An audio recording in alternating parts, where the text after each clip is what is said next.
Ladies and gentlemen, in this business of speculation, in the markets where men and women pit their wits, their nerve, and their endurance against one another, there is one fact that never ceases to amaze me. Year after year, cycle after cycle, the vast majority of traders meet the same fate. They lose. Not some of them, not occasionally, but most. 9 out of 10, maybe more. They rush into the market with hope. They rush out with regret. And all the while they never stop to ask why. They think they were unlucky, or that the market tricked them, or that some hidden hand was against them. But the truth is simpler. They did it to themselves. They played the game without understanding its rules. There are many ways a trader can lose, but nearly all of them come down to two things: how he treats risk and how he treats profits. That is the essence. The market will always give a man a chance. It does not care who you are, where you came from, what your name is. The tape has no memory, no sympathy, no prejudice. But the market is pitiless toward ignorance, greed, and stubbornness. And these are the companions of the 90% who fail. I have seen countless men ruin themselves, not because they lacked courage, but because they had the wrong kind of courage. They hold their losses with a grip of iron, yet they let their profits slip through their fingers like sand. When a trade goes against them, they say, "It will come back. I must give it room. I must be patient." They turn patience into obstinacy, and obstinacy into ruin. When at last they are forced to close the trade, the loss has grown beyond all proportion. And yet, when the market finally favors them, when they are in the rare position of being right, suddenly patience deserts them. They grab at the first small profit as if they were snatching bread from a table before it disappears. They fear the profit will vanish, so they cut it short, and thus they reverse the natural order of trading. They nurse their losses and strangle their gains. The successful trader does precisely the opposite. He never argues with the market when it shows him he is wrong. He accepts it at once, like a surgeon cutting off a gangrenous limb. The loss is unpleasant, but it is survivable. It is the price of doing business. But when he is right, when the market moves in his favor, he gives it all the room it wants. He knows the great profits come from sitting tight on the right position. They do not come from constant buying and selling, from scalping small moves, from churning one's capital like butter. The market pays the man who is both right and patient. But most traders cannot learn this. Their emotions betray them. They believe speculation is an act of constant activity, of cleverness, of outsmarting the tape. They look for tips, for news, for chatter in the street. They think knowledge is measured in quantity, that the man who reads the most papers and follows the most rumors has the advantage. Yet time and again I have watched these men ruin themselves with their overtrading, their jumping in and out of positions. They confuse motion with progress. The truth is that speculation is not about constant action. It is about waiting for the right moment and having the courage to act with full conviction when that moment arrives. One of the deadliest mistakes the majority make is believing the market is something to conquer, that it is a foe to outwit. They imagine they are cleverer than the thousands of other minds at work, that they can force their will upon the tape. This pride is fatal. The market is never wrong. Opinions may be wrong, but the market itself is always right. The price is the only fact that matters. Yet most traders cannot accept this truth. They cling to their opinions even as their capital dwindles.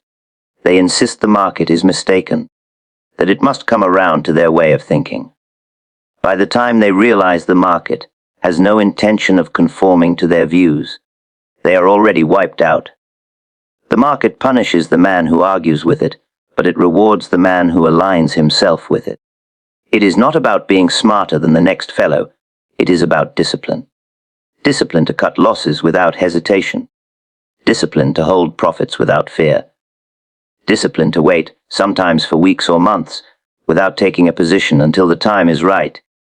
This is what separates the rare successful trader from the vast herd of failures. Now let me speak of risk. Most traders treat risk as an afterthought. They risk too much on a single trade, as if fortune owed them a favor. They do not understand that preservation of capital is the first law of speculation. Without capital, you cannot trade. Without capital, your ideas, your courage, your judgment, they all amount to nothing. Most traders blow themselves up, not because they lacked good trades, but because they risked too much on the bad ones. They bet their whole stake on a single throw of the dice. And when the inevitable loss comes, as it must, they are out of the game. A wise trader risks little on each trade. He knows he can be wrong many times, but if he manages risk correctly, he can always stay in the game long enough to catch the great move. And the great move pays for all the small losses many times over. That is the arithmetic of speculation, but the masses will not accept it. They want to be rich tomorrow. They want to double their stake overnight. They want the thrill of gambling. And so they trade like gamblers, and like gamblers they go broke. There is also the matter of overconfidence. A man wins a few trades, and suddenly he thinks himself a master. He believes the market is easy, that he has discovered a system no one else has. He increases his bets, he ignores risk, and in a short time, the market humbles him. Every speculator who has lasted in this game knows that overconfidence is more dangerous than ignorance. The moment you think the market cannot hurt you is the moment it will destroy you. And yet, many never learn. They repeat the same errors year after year. They mistake luck for skill, and they mistake tips for wisdom. They chase after quick profits, and when they lose, they blame the tipster, the broker, the market, anyone but themselves. They refuse to accept that their own lack of discipline is the cause of their ruin. Until a man is willing to face that fact, he has no business trading. Speculation, when done correctly, is not gambling. It is a business, as real as running a store or a factory, and like any business, it requires method, patience, and self-control. But unlike other businesses, it tests a man's character in the most brutal way. It plays upon his weaknesses, his greed, his fear, his vanity. That is why so few succeed. They cannot master themselves, and so they cannot master the market. The successful trader is rare, not because the rules are hidden or mysterious, but because following them is so hard. Everyone knows they should cut losses quickly and let profits run. Everyone knows they should manage risk.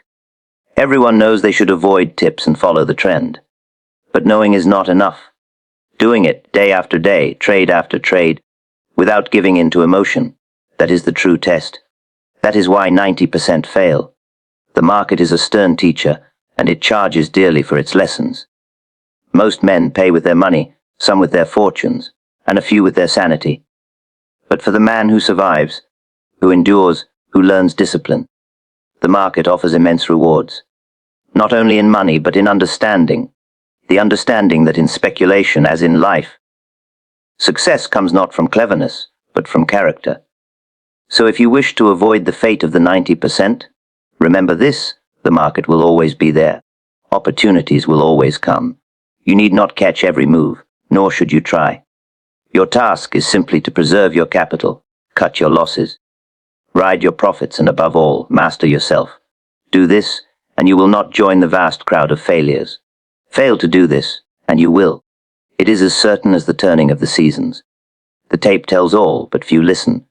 The rules are plain, but few obey. That is why most traders fail. Not because they could not win, but because they would not. The great profits come from sitting tight, not constant activity. This is the simple truth most traders never learn, though it stares them in the face every day they stand before the market. They imagine that speculation is a business of movement, of constant buying and selling, of quick hands and faster decisions. They think the man who acts the most, who takes the most trades, is the man closest to success. Yet the market has a way of mocking this restlessness. For in truth, the market does not reward action, it rewards patience. The fortune does not lie in the quick snatch at every turn, but in holding on when you are right and letting the market work for you. It is easier for a man to enter a trade than to remain in one. There is a peculiar restlessness that comes over a speculator when he is in the market. If he is losing, he wants desperately to do something to save himself, to adjust, to fix, to hope. If he is winning, he wants to protect what he has, to take the bird in the hand before it flies away. Both conditions produce activity. He will act when he should sit still. He will close the trade when he should let it run. He will add new trades when he should wait. The urge to be busy ruins more traders than ignorance ever could.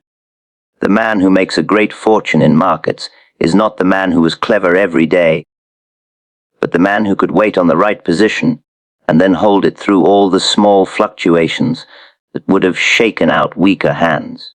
Consider the nature of great market movements. A bull market does not unfold in a day, nor does a bear market. These swings are vast, and they take time. If you are fortunate enough, and correct enough, to align yourself with one of these movements, you do not need to play every wiggle in the tape. You do not need to jump in and out at every retracement, trying to harvest crumbs from the table. The real money is in staying with the main swing. It is in recognizing that you have found yourself on the right side of a tide that will carry you further than you imagined. The small trader cannot resist fiddling. He cuts off his own profits by trying to capture every small turn. He is tossed about by the daily noise, while the real trend continues steadily in one direction. The rare trader who can sit tight lets the trend enrich him. It is not that action has no place. One must act to enter, and one must act to exit. But the trouble is that most traders act too often and for the wrong reasons.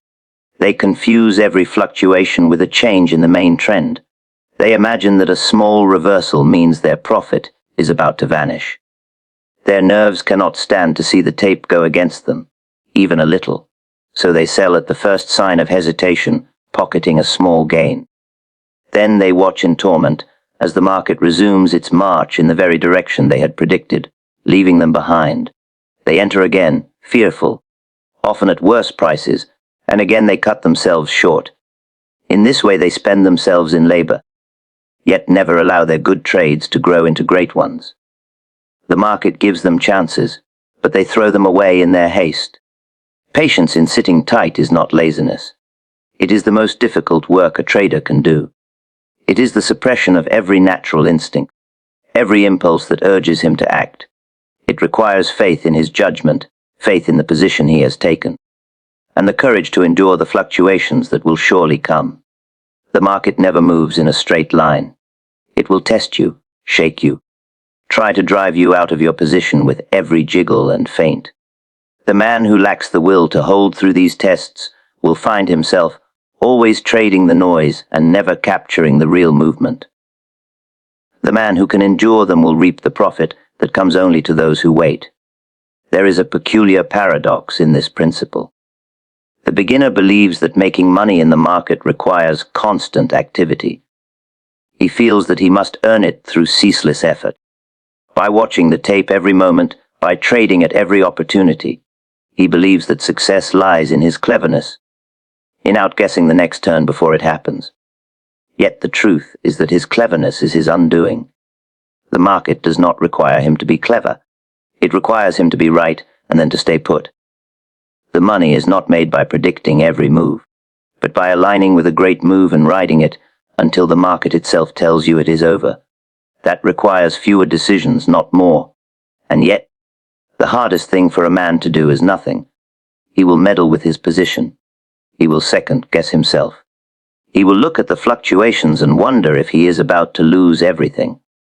He will be tempted to take a profit simply because he can, without asking whether it is the right time to do so. That temptation is the enemy of the great profit, for the great profit comes not from grabbing but from waiting. It comes from recognizing that the market rarely gives a man the opportunity to be right, but when it does, it pays him only if he has the strength to remain where he is. The man who sits tight on the right position is often called lucky. Others watch him grow rich and say, he had good fortune, the market moved for him. They do not see the discipline behind that fortune. The will it took not to sell when everyone else was selling, not to waver when the tape wobbled, not to doubt when others doubted. They imagine he had an easy ride, but they do not know the difficulty of doing nothing. The discipline of inactivity is invisible, but it is the very thing that separates the great profits from the small ones. Every fluctuation is a temptation. The tape whispers at you, Take it now. Secure it. Don't let it slip. And the crowd obeys. They snatch at their winnings, only to find the real move was still ahead. They have trained themselves to be content with scraps, while the feast is still being laid. The rare trader resists that whisper. He waits, not for the satisfaction of a quick profit, but for the fulfillment of the trend he has judged correctly. He does not sell because he can. He sells because he must. That difference is everything. Most traders never understand this because their temperament is against it. They crave action. They crave the feeling of doing something. They cannot sit idle while the market is open. They must play every day, every hour. They are like gamblers who must touch the cards, spin the wheel, roll the dice. To them, waiting feels like wasting time. They cannot see that waiting is the very essence of speculation. That is why they fail. They bleed themselves with small losses and small gains, while the man who can sit tight harvests the great profit from the very same market. This lesson must be learned through experience. No amount of words will convince the restless trader that his constant activity is his downfall. He must suffer the torment of watching a great move pass him by because he sold too soon. He must endure the pain of re-entering at worse prices, of churning his account while others grow rich by standing still. Only then, perhaps, will he come to understand that the great profits come not from activity, but from patience. Preservation of capital is the first law of speculation. Everything else comes second. A man may have the sharpest judgment, the keenest eye for trends, the finest instincts for the market's movements, but if he loses his capital, all of that amounts to nothing. Capital is the foundation upon which every decision rests. Without it, even the wisest judgment cannot be acted upon. Without it, the market may offer the richest opportunities, but you cannot take part. The trader who forgets this, who thinks first of profits and only afterward of losses, has already written his ruin. Most traders think about what they can make, not about what they can lose. They look at the market as a place to multiply money, not as a place to protect it. The beginner sees the potential gains first. He looks at a chart, a price swing, a movement in the tape, and he calculates what fortune could be his if only he takes the right position. He dreams of doubling his account, of turning a small stake into a large one. He imagines himself clever, nimble, always one step ahead of the crowd. But the market has no use for dreams, and it punishes men who mistake dreams for discipline. Losses are part of the business. No trader escapes them. The difference between those who endure and those who perish lies in how they handle them. The man who preserves his capital understands that his first duty is survival. He knows that one trade, one day, one swing, is never the whole story. The market will be here tomorrow, next week, next year. As long as he keeps his capital intact, he has another chance. The fool who risks too much on a single position, who ignores the possibility of loss because he is dazzled by the promise of profit, soon finds himself without the means to continue. One mistake is all it takes when the risk is too large. It is not courage to risk everything on one position. It is recklessness. Courage in speculation is the willingness to take a loss quickly, the willingness to say, "I was wrong, and I will stop here before the damage grows." Most traders do the opposite. They think admitting a loss is weakness. They think that by holding on, by giving the trade more room, they are showing strength. In reality, they are gambling their capital on pride. Every dollar they risk beyond their limit is a dollar less they will have to use when the true opportunity arises. They let ego drain their resources until they are helpless when it matters most. Preservation of capital means discipline in risk. It means never allowing a single trade to threaten your ability to trade again. It means deciding in advance how much you are willing to lose and never breaking that decision. It means treating every trade as uncertain, no matter how confident you feel. The market does not care how confident you are. The tape is not moved by your conviction. The only certainty in speculation is uncertainty, and the man who respects this protects himself by managing his risk. Most fortunes in trading were not built by stringing together a long chain of reckless bets. They were built by guarding against ruin until the rare moment came when the market aligned perfectly. That is when the trader strikes with size, with conviction, but even then, he risks no more than he can afford to lose. He does not gamble his whole fortune on a single move. He keeps enough in reserve to survive being wrong. For being wrong is always a possibility. The man who cannot imagine himself being wrong is already defeated, for he has exposed himself to the one certainty he cannot avoid. Capital is not just money, it is also confidence. The trader who has preserved his capital has preserved his nerve. He can think clearly because he is not desperate. He can wait for the right moment because he has the means to wait. The trader who has squandered his capital becomes reckless, desperate to win it back. He overtrades, he takes poor positions, he doubles down on bad ones. His judgment is clouded by his losses, and the very thing he seeks to recover slips further from his grasp. Desperation is the companion of ruin, and it always begins with the neglect of capital preservation. Consider the small trader who begins with limited means. He believes he must risk heavily to grow his stake quickly. He thinks small risks will never lead to large rewards. So he overlevers. He bets far beyond his means, and for a moment it may work. Fortune may smile on him for a trade or two, but luck is not discipline, and eventually the market takes back its gifts. The small trader who risked too much is wiped out before he has truly begun. Had he protected his capital, had he grown slowly and steadily, he might have lasted long enough to see a great opportunity. But his impatience destroys him before patience could reward him. The professional speculator, the one who endures, always thinks of risk before profit. He asks, "What will I do if I am wrong? How much can I afford to lose? Will I still have the means to trade tomorrow?" Only after he has answered these questions does he consider what he might gain. The amateur does the opposite.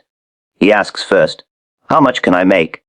He counts profits before he earns them, and only when the loss comes does he ask, "What will this cost me?" By then it is too late. Every great move in the market is obvious after it happens. Everyone points to the price and says, "I should have bought there, I should have sold there." They forget that at the time, uncertainty was everywhere. No one knew how far it would go. The only way to stay in the game long enough to catch such moves is to protect capital when you are wrong. The small losses are the cost of admission to the great profits, without the discipline to accept them. A trader never lasts long enough to see the market deliver its bounty. Preserving capital is not merely a tactic, it is a philosophy. It is the recognition that speculation is not about striking it rich overnight, but about enduring. The market is a place where opportunity repeats itself. There will always be another swing, another trend, another chance. The trader who loses his capital loses not just today's chance, but every future one as well. The trader who keeps his capital, even through a string of losses, remains ready for the moment when the market turns in his favor. That readiness is the true secret to success. Luck misleads more traders than bad judgment. It is a truth that few are willing to accept, for when a man wins in the market, he is quick to credit his intelligence, his foresight, his keen eye. He convinces himself that he saw something others did not, that his reasoning was sound, that his decision was right. But often, what he calls skill is nothing more than fortune smiling briefly on his mistake. A wrong trade can still pay if the market happens to move in his favor. That profit, instead of teaching him humility, teaches him arrogance. He believes himself capable, when in truth he was merely fortunate. It is this misinterpretation of luck as skill that ruins more traders than outright bad judgment. A man who has poor judgment, but knows he has poor judgment, can at least guard himself. He may take smaller risks, he may be cautious, he may defer to others with more experience. His awareness of his weakness may protect him from destruction. But the man who has been misled by luck into believing he possesses skill is in the gravest danger. He risks boldly, recklessly, certain that his prior success was proof of his ability. He grows larger in his positions, careless in his risk, and contemptuous of warnings. The market soon shows him otherwise, and when it does, the loss is often so great that he cannot recover. The market can be merciless in this way. It will let a man be right for a time, just long enough to swell his confidence, and then crush him with a move he did not foresee. That first taste of profit, earned by accident, is a poison. It dulls caution, it silences doubt, it inflates pride. The novice speculator wins a few trades, and suddenly he believes he has discovered the secret of speculation. He mistakes a rising market for his own brilliance. He does not realize that anyone could have profited in such conditions, that the tide was carrying him along. He thinks it was his own judgment, and so he grows bolder until the market turns and all his confidence vanishes with his capital. Luck is most dangerous because it disguises itself as ability. A poor decision that results in a loss teaches a clear lesson: you were wrong, and you must adjust. But a poor decision that results in a profit teaches the opposite: you were right, keep doing the same. This is how luck misleads. The trader repeats his poor decision-making, emboldened by his earlier success, until eventually he encounters the loss that wipes out all his gains and more besides. Had he lost on the first poor decision, he might have corrected himself quickly.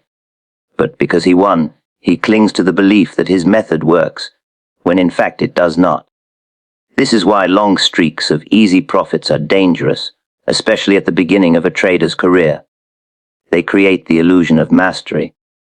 The trader thinks he has nothing left to learn. He grows careless, he ignores risk, he believes the market is a simple game. But markets are never simple, and the moment of reckoning always arrives. The trader who believes himself invincible is usually broken the fastest. The pain of that fall is greater than it would have been had he struggled and failed early. Early failure can be a teacher, early success can be a deceiver. There are many men who began with small accounts, won quickly, and built them into larger ones, only to lose it all in a single blow.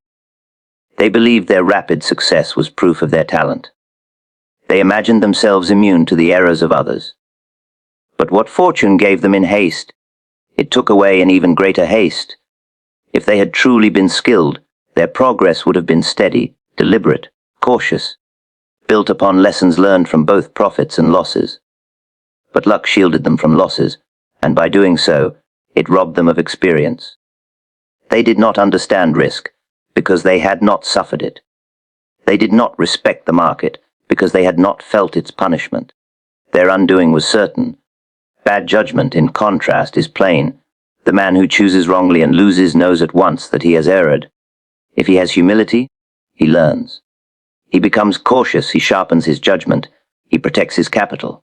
Repeated losses, though painful, can serve as a forge for discipline. They strip away illusions. They teach respect for the market. They force the trader to confront his weaknesses. A man can recover from bad judgment if he recognizes it. He cannot recover from the arrogance bred by luck until it destroys him. The danger of luck is also found in the crowd.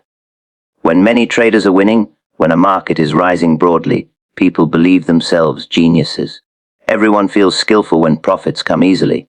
In such times, the loudest voices are those who have been carried upward by fortune and mistake it for intelligence. They boast of their methods, they claim special insight, and others follow them.